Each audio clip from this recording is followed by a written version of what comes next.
Good morning mga kapartner, panibagong araw at syempre panibagong vlog tayo.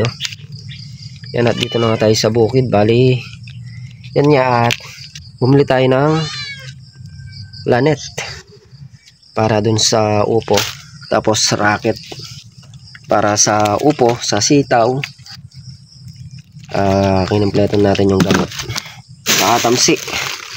Tapos meron na rin pataba yung upo na yan. Ammonium 5 kilo binili natin ng isang araw. Bali pagka lumaki-laki siya ng konti, doon lang siya yan, doon na lang papatabaan. Binili na natin mga kapartner, gawa ng para di na tayo pabalik-balik sa sa bilihan ng gamot. Yung aming upo nga bukas kakatayin na namin yan. Bukas medyo maluwag na kasi kami sa trabaho, kaya maasikaso natin tong upo. Ito nga pala mga kapartner, ito yung pinabili ni paring Carlo. Pito para sa pito para sa spray. Ganito yung pinabili niya kasi napapansalok niya sa may pag-spray ng sitaw. Napapansalok niya ganyan pailalim. Hindi katulad ng ibang pito, kabad lang nalagas yung mga bulaklakan. Ito kasi may control. Yan, binili natin to para hindi siya mahirapan pag i-spray. Ito kasi sira na to Buti meron doon sa pinuntahan natin na bilihan ng gamot. Isang bilihan na lang. Ayan, good morning mga kapartner. Panibagong araw at syempre panibagong vlog. Yan. Bali, nagluto na nga tayo ng pang-almusal. Meron tayo ditong pritong itlog tsaka tuyo. Tapos, syempre, may kapartner yan na soup. Yan nilagang babi. Yan, nilagyan lang natin yan, bawang, sibuyas. Walang sibuyas yan, bawang lang, paminta. Tsaka pork cubes. Yun, yung nilagay natin dyan sa ating nilagang upo. Tapos mga kapartner, meron tayong dito, tulingan ata to o tambakol. Gagata natin. Bali, pinrito muna natin para maiba naman. Parang masarap yung prito ito. Yan. Saka natin gagata ito para may crunchy yung gabi. Yan. Panghalian to mga kapartner. Kasi ito yung panlalagay natin. Meron tayong luya, sibuyas, saka siling green, saka itong pechay. Tapos syempre hindi mawawala ang Coco Mama, baka naman. Yan, gagataan natin yung mga kapartner. Tayin lang natin maprito yon, tapos bigisa natin, tapos gagataan natin yung isda. Tapos palayin si kapartner at ginagrass cutter niya yung tabi ng kubo. Gawa ng para masigaan ng dire-diretso. Yan. Tapos si Katrop saka si parang Carlo nandun na. Nagkakabit sila naglalagay ng tali. Si Katrop tapos si parang Carlo naglalagay ng alambre. Yan. Yan nga, muntik na nga tayong abutan ng ulan dito kahapon. Buti na lang at nakauwi tayo ng maaga. Sakto-sakto. Siguro mga lang. Ilang minuto lang o ilang lang. Biglang bumuhos na yung ulan. Kaya sakto yung uwi natin. Hindi tayo na abutan ng ulan. Kasi sobrang init nung maghapon tapos biglang uulan. Panigurado sakit ang makakamit mo pagka yun pagka ikaw ay naulanan. Yan mga kapartner, bali naluto na natin yung isda, natin na natin. Bigisa na natin yung ating sibuyas sa kanyang luya. Saka itong sili.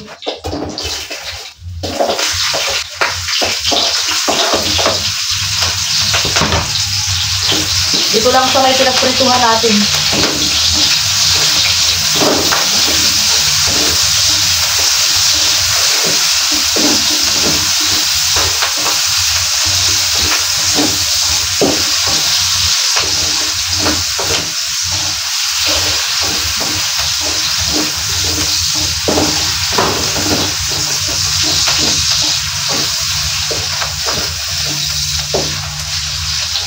Pakagisa lang muna natin bago natin ilagay yung ating isda.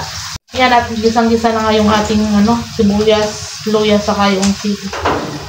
Lagyan na natin tong isda. Ibang version.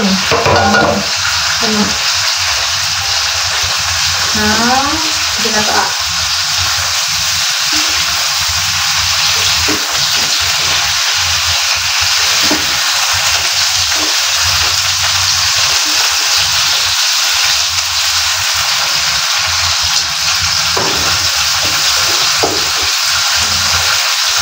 Mati ako eh.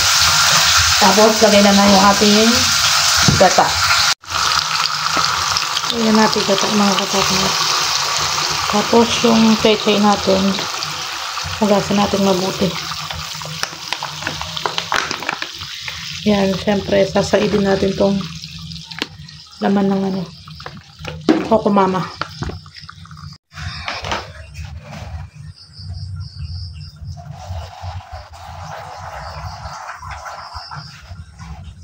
Yan, lagyan natin ng tubig.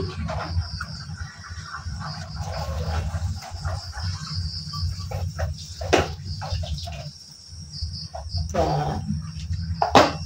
Lagyan natin ng pampalasa. Yan mga kapakner, linalagay na natin yung yung tawag nito, yung dahon ng pechay. Ayan, takpan lang natin, tapos steam lang natin hanggang maluto yung pechay. Ayan, tsaka yung gata. Yung mga kapakner, at umahon na nga tayo. Natapos na natin yung grass cutterin dito sa may baba, sa may tanglad diretso doon, sa may tanim naming bagong upo. Yung mga talahib na tuyo, ayaw kasing sumindi ng dire-diretso, kaya grass cutter namin. Tapos pipiroyain na lang, tsaka sisigan ng sa isang tumpok. Maya papakita natin mga kapakner.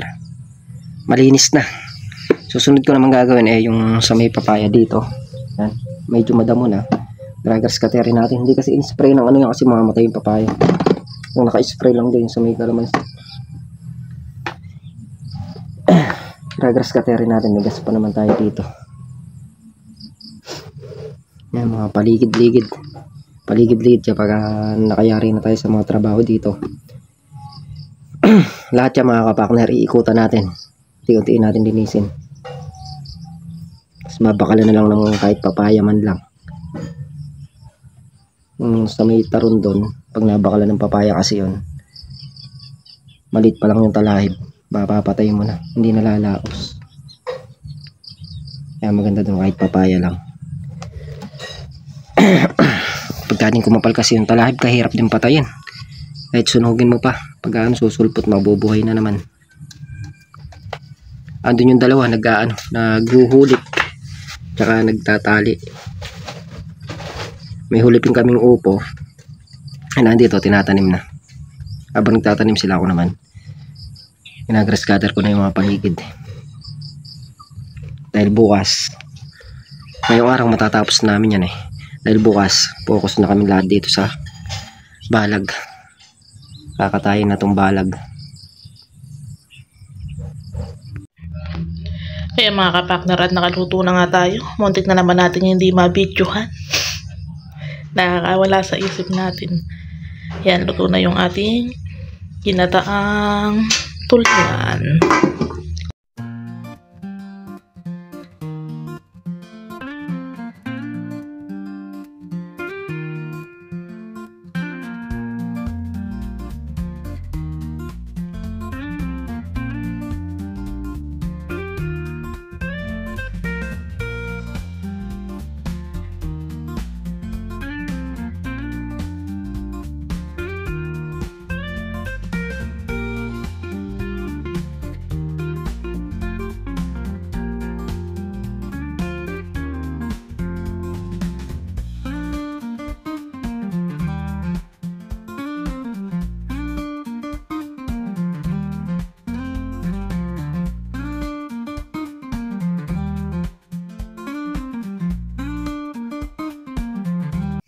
Yung mga kapakner, yan nga yung dinamuhan natin.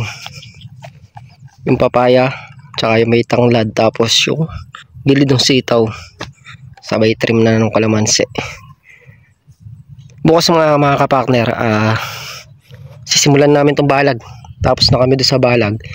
Iuhulip na lang mamayang hapon yung natirang buto dito. Yun na lang gagawin sa balag eh. Tapos bukas focus na lahat dito. Tanggalin na namin tong upo. Ayan na, thank you kay Lord. Ayan, thank you Lord sa upo. Ayan, binigyan tayo ng magandang blessing dyan. Yung kinita natin dyan sa upo mga kapartner, binrequest natin doon sa kabilang balag. Andun sa kabilang balag na tinatayo na yon. Tsaka doon sa sitaw yan. Kumbaga yung pera natin nandun lahat. Nakaipon doon. Bukas, papartihin na rin namin yung kinita sa upo. Abangan nyo mga kapartner kung magkano ba kami doon sa partihan sa upo. Bago ang lahat, ayan nga pala yung ating papaya. Oh. Yan, malalaki na mga kapartner. Tapos yung tanglad. Dinamuhan din natin hanggang doon sa may harap doon. Papunta doon sa may kabilang balag. Ito yung pinutol ko sa resa, hindi pa nasisigan. Pinatutuyo pa namin ng gusto para masigan na. Pagka tuyo na, pwede na sigan yan.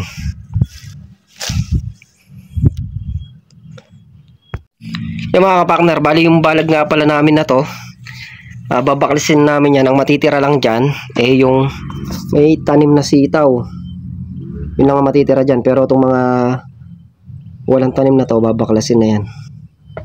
I-pre-pre na yung ano, yung kalamansi, para pabubulasin na ni Katrops. Bukas ganun na, yan ang tratrabawin namin. Kaya ngayong araw half day muna kami para may pahinga tayo bukas kasi yan nga, puspusan naman tayo sa trabaho. Kaya yari lang natin doon sa kabilang balag. Itong balag naman na to yung aasikasuhin natin.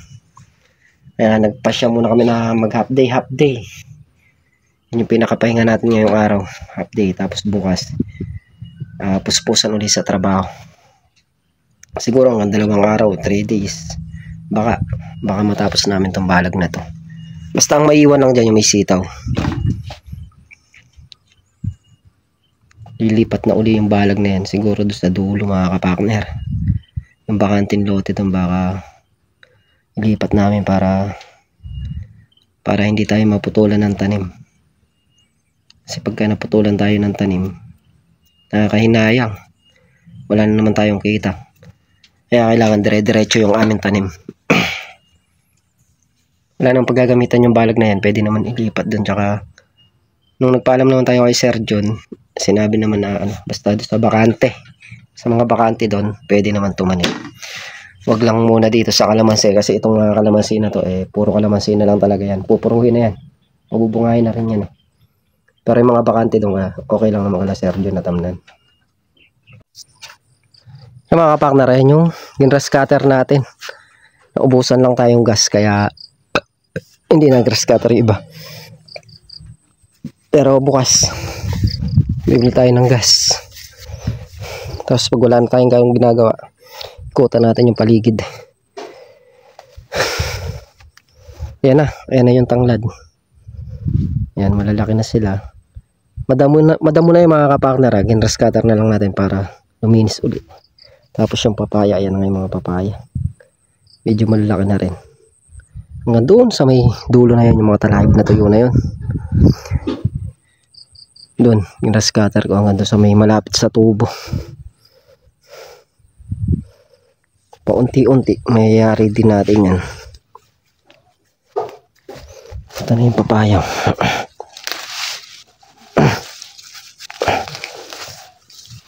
Hindi ka man mainit pagkaano sinlaki na nung nando sa kabila yan.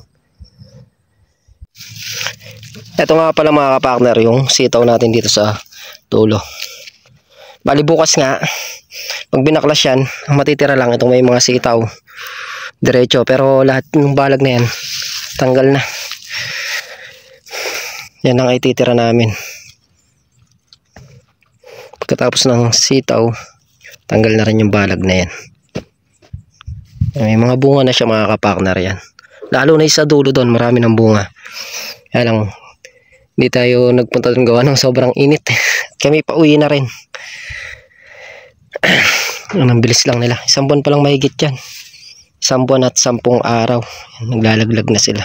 Ito, kaya mapapansin nyo medyo manipis siya. Nasilong siya ng upo. Nasilong siya kaya hindi siya gano'ng kumbaga ngayon pa lang siya kumakapal. Dahil wala nang ganong dahon yung upo natin. Naaarawan na siya. Yan. Siyempre, ito naman yung kasunod na ating haharvestin, yung sitaw. Sana maswerte ulit tayo dito mga kapakner para makaipon tayo ng puhunan. Kapag kaya na natin itanim yung ibang gulay, tatanim tayo ng ibang gulay. Yung alam natin kaya nating anuhin. Kaya namin supplyan. Simula lang muna kami sa upo, tapos sa sitaw. Paunti-unti naman kasi. Basta kumikita tayo dyan ng pakunti-kunti. Papasok natin sa paiikutin natin yung ating puhunan dito sa gulayan. Palalakihin natin dyan yan. Nagsimula kami ni Mrs. Kapakner dyan sa 5K na puhunan. Ngayon di ako nagkakamali. Umaabot na rin ng siguro yung upo tsaka sitaw na yan. Baka nasa 17 na. Hindi natin sure. Pero parang nasa ganun na nga.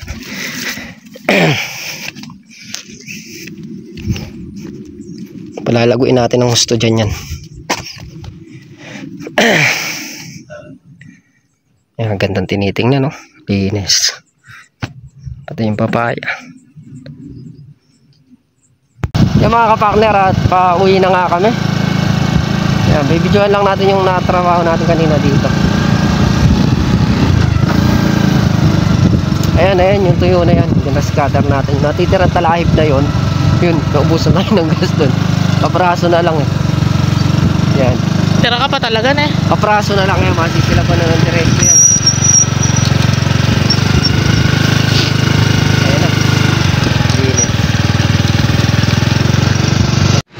Yung mga kapakner, bali dito na nga tayo sa bahay. Yan nga yung ating natrabaho kanina. Pag-grass cutter. Bali nag-half day lang kami gawa ng bukas. Bukas sisimulan namin nga yung balag. Tapos bukas mga kapakner, abangan nyo kung magkano yung aming kinita sa upo. Pina-compute na natin kay Mrs. Kapakner bukas natin hahatiin yung aming kinita doon sa upo. Yan mga kapakner, muli po thank you po sa suporta, tiwala, ingat po lahat, and God bless. Bye bye.